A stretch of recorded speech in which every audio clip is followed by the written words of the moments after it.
Hi friends, welcome to my channel. ఈ వీడియోలో మనం మానసిక చలనాత్మక రంగం గురించి పూర్తిగా వివరంగా తెలుసుకుందాం. అంతకుముందు వీడియోలో మనం భావావేశ రంగం గురించి తెలుసుకున్నాం, జ్ఞానాత్మక రంగం గురించి తెలుసుకున్నాం. ఇప్పుడు మనం మానసిక చలనాత్మక రంగంలోని ముఖ్యమైన విషయాలను తెలుసుకుందాం. ఈ రంగంలో కృషి చేసిన వారు సింప్సన్, నెక్స్ట్ డవే, కల్హన్. మానసిక చలనాత్మక రంగంలో కృషి చేసిన వారు డవే, సింప్సన్, హరో.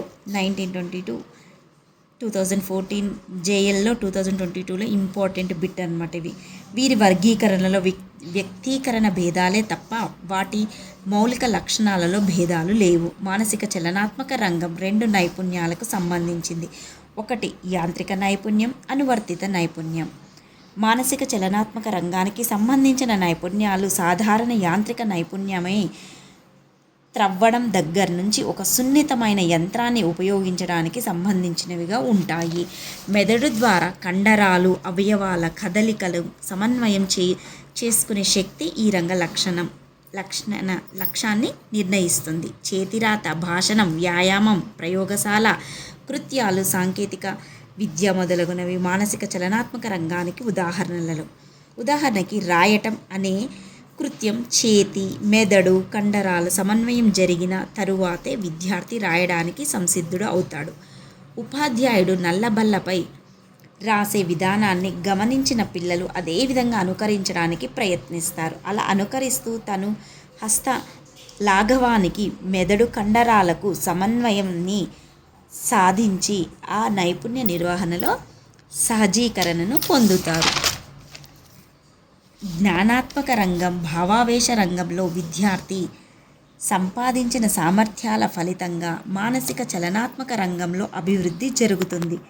పిల్లల్లోని సృజనాత్మక రచన, లేఖన నైపుణ్యాన్ని ఉదాహరణలుగా చెప్పవచ్చు.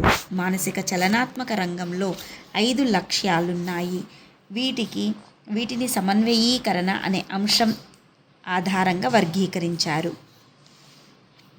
నెంబర్ 1 5 లక్ష్యాలు ఉన్నాయన్నాను కదా. నెంబర్ 1 అనుకరణ, పరిశీలన. నెంబర్ 2 అనువర్తన లేదా హస్తలాఘవం, సాధన, నియంత్రణ, సునిశ్చితత్వం, జాగ్రత్తలు, సమన్వయం, ఉచ్చారణ వేగం, ఖచ్చితత్వం.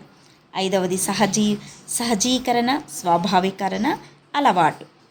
ఒక పనిని చేయగల స్థాయి సునిశ్చితత్వం, ఒక పనిని బాగా చేయగల స్థాయి సమన్వయం, ఒక పనిని ప్రావీణ్యతతో చేయగల స్థాయి సహజీకరణం.